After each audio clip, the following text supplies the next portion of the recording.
Nehemiah is a book that is fairly short and generally not well known. In fact, the man himself is not very well known, but the events that happen within the book of Nehemiah and the man himself are actually very important and very inspiring, coming back to the Torah and the ways and obedience to Yahweh. Learn more about Nehemiah and what happened during his time coming up in this episode.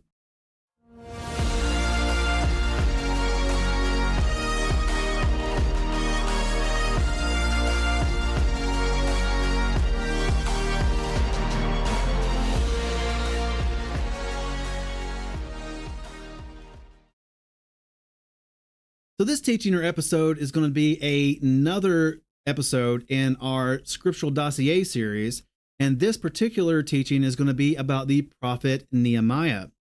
Now, if you would like the notes that we took for this, you can go to our website, click on the post for this teaching, and right there in that article post, you'll be able to find the on-demand video. You'll be able to see the Drosh slides that we have for you here on the screen. You'll also be able to find the notes and the transcript for this episode if that so happens to be of use for you. Now, if you don't want to go to the website, that's fine too. Go down in the description below, and we have conveniently provided a link for you. And it should be down there in the description, whether you're watching on a video platform or listening through one of the various audio podcasting platforms. It should still be down there in the description all the same. So go check it out, the article post for this Drosh on Nehemiah, and find the notes, the slides, all that good stuff. Now, the first mention we get of the prophet Nehemiah is actually in the book of Ezra. Ezra actually comes before Nehemiah, but we find Nehemiah's name first mentioned in Ezra chapter 2, verses 1 through 2. And these are the sons of the province who came back from the captivity of the exiles, whom Nebuchadnezzar, the sovereign of Babel, had exiled to Babel, and who returned to Jerusalem and Judea, each to his own city, who came with Zerubbabel, Yeshua, Nehemyah, or Nehemiah, as it's pronounced nowadays, Sariah, Realiah, Mordecai, Bilshan, Mispar, Bigwai, Rehum, Baanah, the number of the men of the people of Israel. And then it goes on to list other people too. But this is the first mention we get of Nehemyah or Nehemiah in Scripture, and that's in the book of Ezra. Now, if you remember from our previous episode, we actually let you know that the books of Ezra and Nehemiah were at one time just one book. It wasn't until later on that they separated them out into two different books that we have now, the book of Ezra and the book of Nehemiah. But moving on, the name Nehemiah means Yahweh comforts, or he whom Yahweh comforts. Here is your outline of biblical usage from blueletterbible.org, as well as your Strong's definition. Here's your Brown Driver Briggs entry for Nehemyah, and that Strong's number is H5166 for those of you who like that kind of stuff, my fellow nerds. Now, some things that we know about Nehemyah. Very little, in fact. Trying to find information it's few and far between, because there's really not a lot of information contained within Scripture about Nehemyah, especially his personal life, family life, things like that. Basically just what he did at a certain point in his life, which was instrumental, granted, but we know very little about the actual man himself. We're actually not sure how long Nehemyah lived. It doesn't say he lived for this many years and then slept with his fathers like he does with other people. We don't know. We don't know how old he was when he started the particular portion in the book of Nehemyah. We don't know any of that. It's not recorded in Scripture. So sorry about that.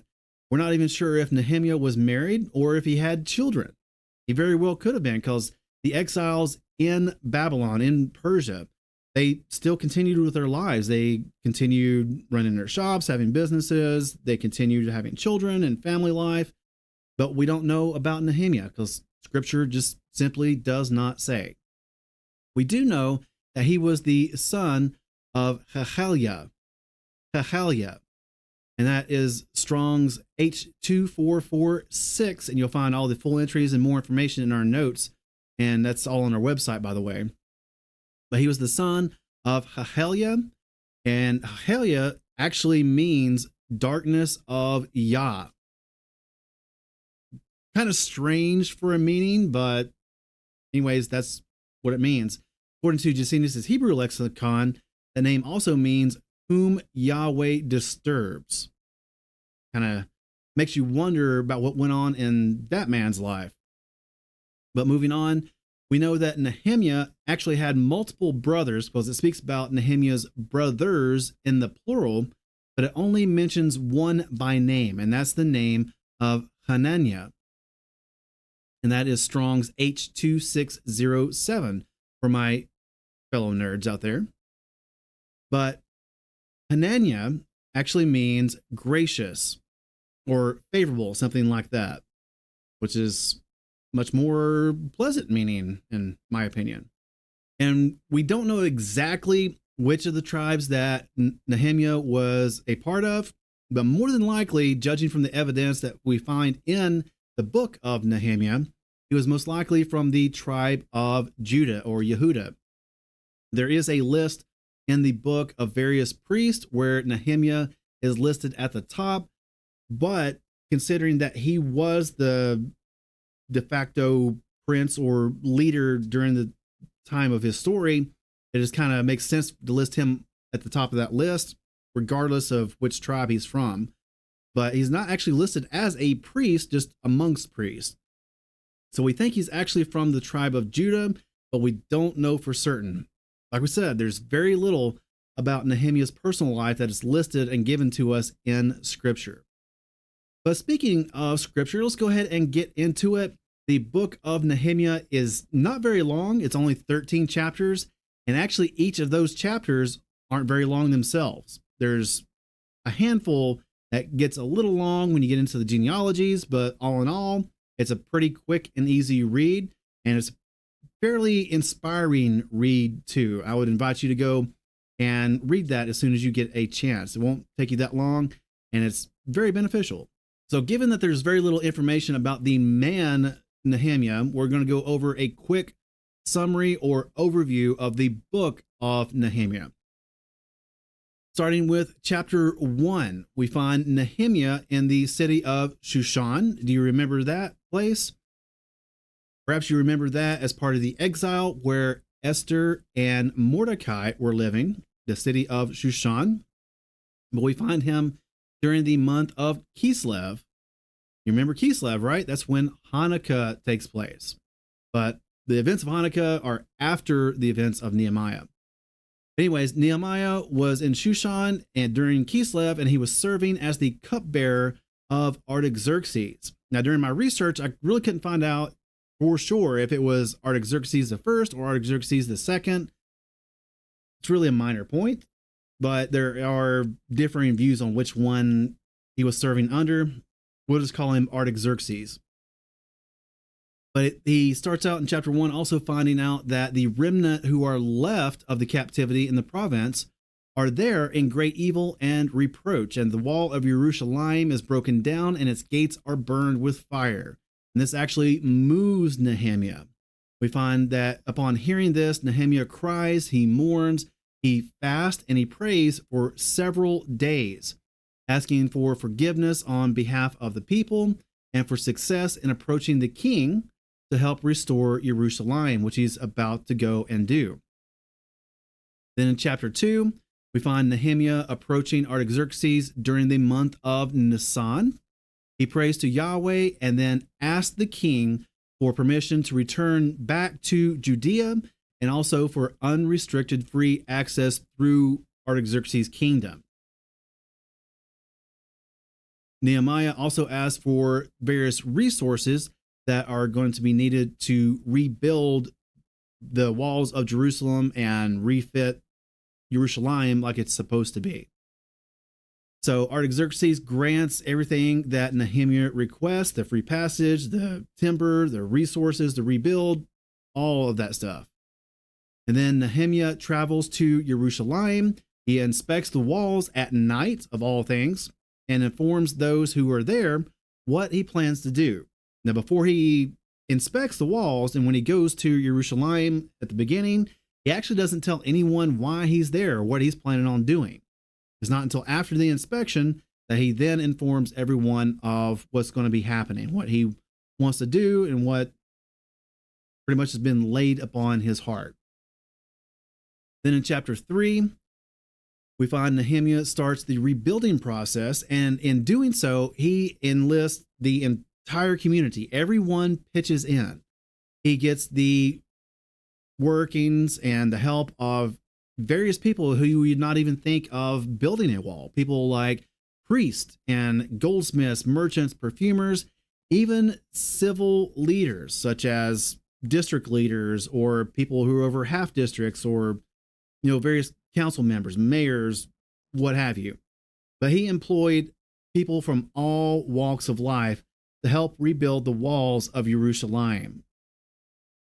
Then in chapter 4, we see the rebuilding efforts offend the enemies of both Nehemyah and the people of Jerusalem, and their enemies actually start ridiculing them and mocking them, and they actually end up conspiring to start attacking them, but they don't yet. Anyways, Nehemyah and the people keep on building the walls, even despite the mocking, even despite the ridiculing. They don't let it bother them. They just keep trucking on.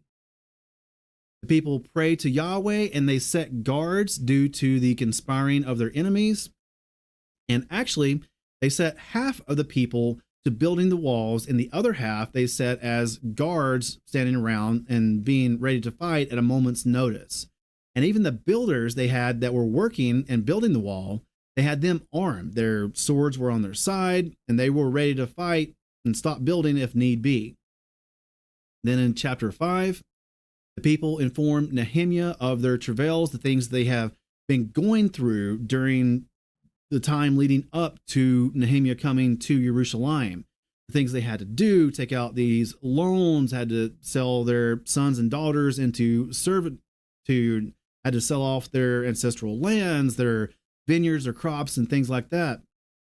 And this really affects Nehemyah, and he goes on to enact various reforms after that. He enacts things like not charging interest to each other, canceling various debts. He tells people to give back the lands and the crops that may have been sold to them or taken from other people. So restoring everything back to the way it should be, all according to the Torah. And then Nehemyah and the people continue building the walls. Now remember, this is not just craftsmen, architects, engineers, people who are used to building walls. These are people of all different walks of life that are pitching in to rebuild the walls of Jerusalem. Then in chapter 6, we see their enemies once again scheme against the Judeans that are building the wall. The enemies try and get Nehemyah himself to come out of the city alone, and the purpose of them doing that is to try and kill him, to stop this process of fortifying and rebuilding Jerusalem. They even try to get Nehemyah to hide himself out of fear inside the Holy of Holies in the temple, but he won't do it. He knows that's a sin because he is not a priest and not even the high priest. And it's not, the time of Yom Kippurim, so even if he was the high priest, it would not be right for him to go into the Holy of Holies. And finally, the people finish rebuilding the wall in 52 days. And think about that. The walls are burnt, they're tore down, they're destroyed, there's gaping holes, the gates are down, and they rebuild it. They clear away the rubble and they build it back up in only 52 days. Think of projects today that only take 52 days. It's unheard of. From the start to the finish, 52 days. It's not going to happen nowadays. Apparently back then, in the good old days, they didn't have bureaucrats standing in the way, so they got things done a lot more efficiently back then and a lot quicker. Then in chapter 7, Nehemiah places his brother Hananiah in charge of Jerusalem. He takes a census of all the people that are there, people who are working, living there, things like that. And he also starts collecting donations for the work of the rebuilding. Then in chapter 8, we see in the 7th month, the people themselves actually requested that the Torah be brought out to them. Ezra, the prophet Ezra, which you may remember from previous episodes, he reads the Torah to the people from morning until midday. And that's the first day of the 7th month. The Torah was taught to all the people. The priests came out, various people, and they taught it to them in a way that they would understand it. And this really had an effect on the people. The people started to feel bad for the way that things had been done up to this point. They started to cry and things like that because of their convictions at hearing and understanding the Torah, probably for the first time in a long time. But Nehemyah commands the people to not be sad about this, but instead to eat and to drink and to be joyous and send gifts to the poor, charity to the poor, to send food to people who food was not prepared for previously, to be generous, but to be that love, which is what the Torah is all about, loving Yahweh and loving each other. And then on the second day, the people are still learning the Torah, and they learn of this feast of Sukkot. And like I said, they've been moved by hearing all this. And once they learned about the feast of Sukkot, which hadn't been celebrated in a long time, they immediately are convicted to go out and prepare and start celebrating Sukkot. So they celebrate Sukkot for the 7 days and then have the great day. And it's a wonderful, joyous time. And you see all these people returning back to the Torah and returning back to obedience to Yahweh and his ways. In chapter 9, we see the people separate themselves from the foreigners who are there and confess their sins. They pour out their hearts. They're so convicted by basically the return of the Torah to the people. The people continue in the Torah and recounting from creation through the kings, exalting the compassion of Yahweh and Yisrael's disobedience to Torah. This is an absolutely beautiful passage. If you don't read anything else in Nehemiah or the book of Nehemiah, I would suggest you go read the whole thing. Like I said, it's only 13 chapters. But this one particular passage right here in chapter 9 is absolutely beautiful, extolling the works of Yahweh and his compassion and how the people backslid. And even though they did things like make the golden calf, still Yahweh had compassion on them. It's so beautiful. I highly invite you, if nothing else, go read Nehemiah chapter 9. It's gorgeous. Then in Nehemiah chapter 10, we see the people and the leaders recommit themselves to the Torah and obedience to Yahweh. There are contributions made to the temple, and these contributions were established as more of an ongoing thing than just a one-time thing. And lots were actually cast to determine who it was that would be bringing various things like the wood offering, fruit offering, grain offering, things like that.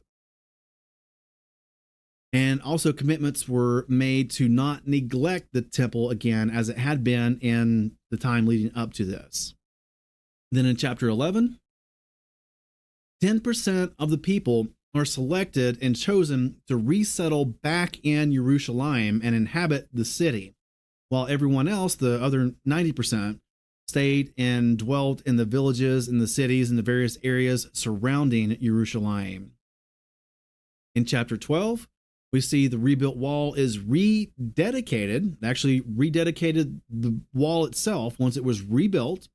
And they did so with a lot of celebration and slaughterings. And by slaughterings, I mean of animals and things like that, offering sacrifices, whatnot.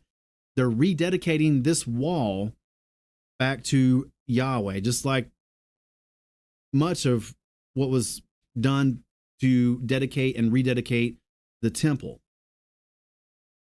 And then the people are appointed to various positions, because apparently within the wall, there are various areas where there are storehouses and all sorts of things. So certain people are appointed to various positions to oversee these various functions of the wall.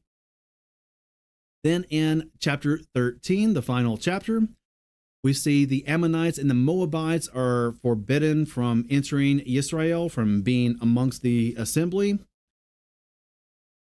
Nehemiah returns to Artaxerxes because back in chapter 1, when he first goes in front of Artaxerxes and requests permission to go through his kingdom and to rebuild and all that stuff, Artaxerxes asks him for a time frame, and Nehemiah gives him a time frame. So now he's going back to Artaxerxes, keeping his word. But after he returns to Artaxerxes, he then goes back to Jerusalem, and he learns of various evils that have been done during his absence. Things like taking the holy utensils out of the temple and being places they should not be, but he returns them all. He cleanses various places, all that good stuff. Nehemiah then contends with those who are breaking Shabbat. Now remember, various aspects of the Torah had not been kept or adhered to for a long time up until the point of Nehemiah. Not only do people not know about various aspects like Shabbat, other people who may not be of Israel are actually not even caring about the various aspects. So when Nehemiah is there, he contends with those who are breaking the Shabbat and does everything he can to try and set them straight. He commands that the gates be closed from the start of Shabbat even until after Shabbat. This is to prevent commerce from going on, from the traders from coming in and going out and various things like that on Shabbat. He even drives away those who are waiting outside the gates on Shabbat to sell their wares. Once these merchants found out that Nehemiah was going to prevent them from coming in on Shabbat and instituting or commencing in commerce, well, they couldn't get in anymore, so they figured they'd just sit outside and wait at the gates until they opened. But Nehemiah didn't like this, so he goes out and he drives them away. And then Nehemiah concludes by chiding the people for marrying foreign wives. And this is even, we covered this back in our polygyny series about King Solomon, and one of the most important things comes from the book of Nehemiah in chapter 13, where he recounts to the people the fault of Solomon was marrying foreign wives. And so he's reminding them of the downfall of Solomon and why it was, and advising them, or commanding them rather, the Torah precepts to not marry foreign wives. Now, Nehemiah is actually not referenced in the rest of Scripture. We find that one reference in the book of Ezra, but we don't find it anywhere in the Brit Hadashah. But we do find Nehemiah referenced in the book of 2nd Maccabees. 2nd Maccabees chapter 2, verse 13.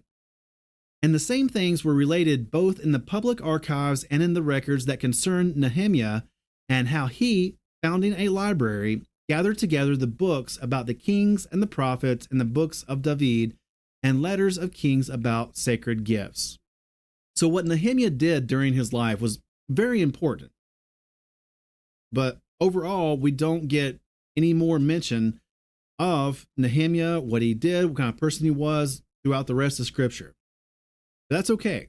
Nehemiah was a very important person that we should read and learn about. And like I said, if nothing else, go read that beautiful passage there in chapter 9. I absolutely love it.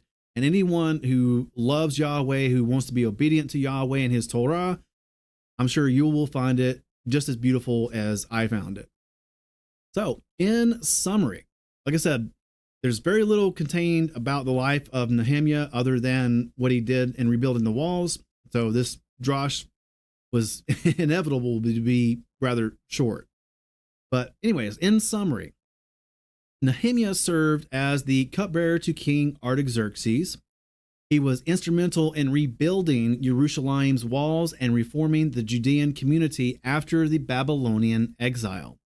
Nehemiah exemplifies godly leadership through prayer, strategic planning, and unwavering commitment, even in the face of oppression. Remember, their enemies were ridiculing them, they were mocking them, and even tried to get Nehemiah to sin and come out and be killed. but he didn't let it bother him. He kept on building the wall, doing what he was supposed to do. Every major action, if you read through the book of Nehemyah, every major action of Nehemyah is preceded by prayer, demonstrating reliance on Yahweh for wisdom and strength, just like we should be doing in our daily lives. The rebuilding of the wall, it was a communal effort, showcasing the strength of unity in achieving a shared goal. Because remember, it wasn't just construction workers and engineers, it was people like priests and goldsmiths and perfumers, various civil leaders who nowadays wouldn't lift a finger to rebuild a wall or something like that. So it really was back then a community effort. And personally, I think that's also another beautiful aspect. Everyone's pitching together to rebuild the wall to protect this beautiful city. Nehemyah's model of servant leadership, adaptability, and resilience provides valuable insights even for leaders today. And the story of Nehemyah's life illustrates the importance of returning to Torah, obedience to Yahweh, and the benefits and glory of doing such things. And that's just the God honest truth. So thank you for joining us for this drosh on Nehemyah, or Nehemiah as it's pronounced nowadays. We do hope that you got something out of it. And if you did, go down below and let us know what it was that you got out of it. If we happen to miss anything, or if you know of something else about Nehemyah that could add to our education, let us know down in the comments below. Make sure to hit that like button if you liked it. Hit that downvote button if you didn't like it, but let us know why so that we can improve in future episodes. Hit that subscribe button and ring the bell, and also hit that share button and share this video around with someone that you may know. Thank you for joining us for another production from God Honest Truth Ministries. We really do appreciate your time and hope that we have been of service to you. If you have any feedback, then please reach out to us by writing to team@godhonesttruth.com. And make sure to visit our website for more information on our social media links, audio Bibles, teaching resources, and so much more.